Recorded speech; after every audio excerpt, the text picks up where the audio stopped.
What's up guys? Hello guys. So na po ko karon sa ilam sa kong sagingan guys oh. Tawa ninyo oh.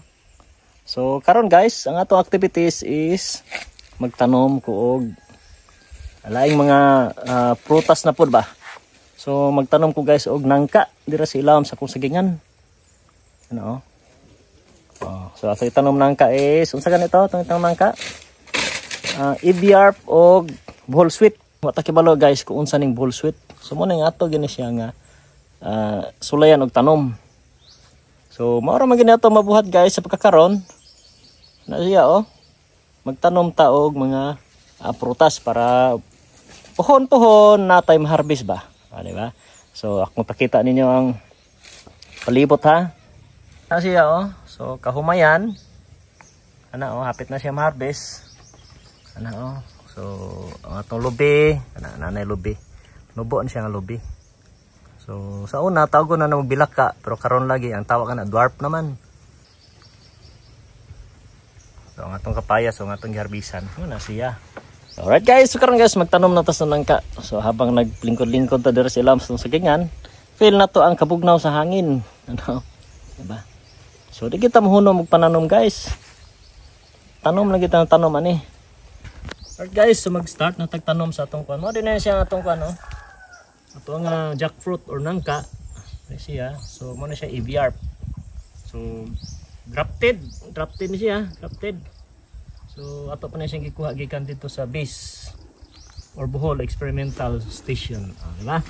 Karon mag-start na ta. Una ato na siyang palingkuran og abono. Kana fertilizer. Unya atong tabunan og gamay para dili makontak ang iyaha nga yang gamot. Kaya masunog po siya guys. Kung makontak siya sa gamot, masunog po siya. So kana. So karon ato na siya. Wow, tangon na nato siya. Diba oh. Oh. Diba oh. So dali na tayo. Yeah.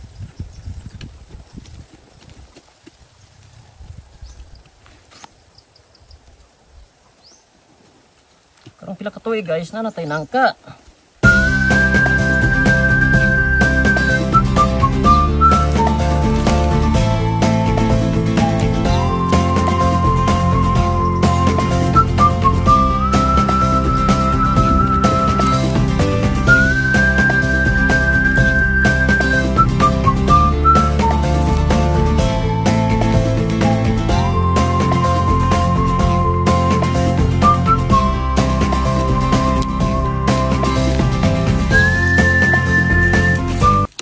So ato na siya likayan guys nga sa pagkakaroon bata pa siya.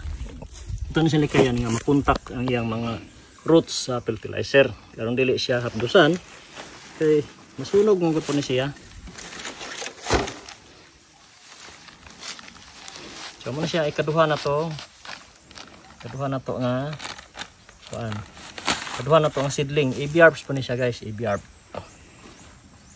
Na mo kuno na siya pinaka tamis nga nangka tibok kalibutan.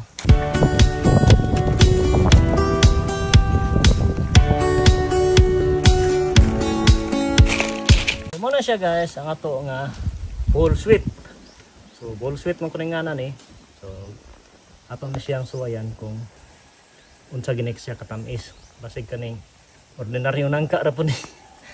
Sa tuwa ba. So future mo na itong paan siya og mga materials pananom. So ato ni siya nga damon nga mother plant. Okay? Tanom na to. Ang third na itong gitanom is buhol sweet.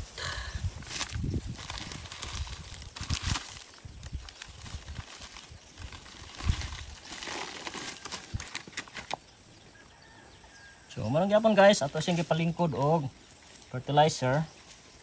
So sa unsa nga fertilizer guys, ayaw lang ng urea. Ha? Kaya taas ka na sa kuan kundi mamatay nga tong tanom. Pwede ka mag-urea kung establish na ang iyang mga roots. Okay?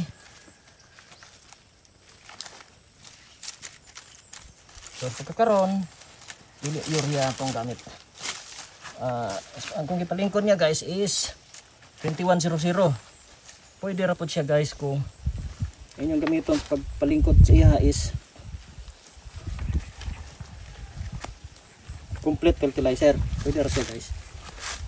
Tapos pagkakaroon, ang gamit is 2100 para ma-establish ang iya nga roots.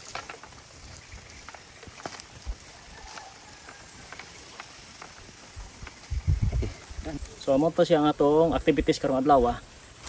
So nagtanom ta og langka. Sa ibabaw pod nagtanom og marang. Okay guys, thank you. Bye bye. Daghang salamat. God bless.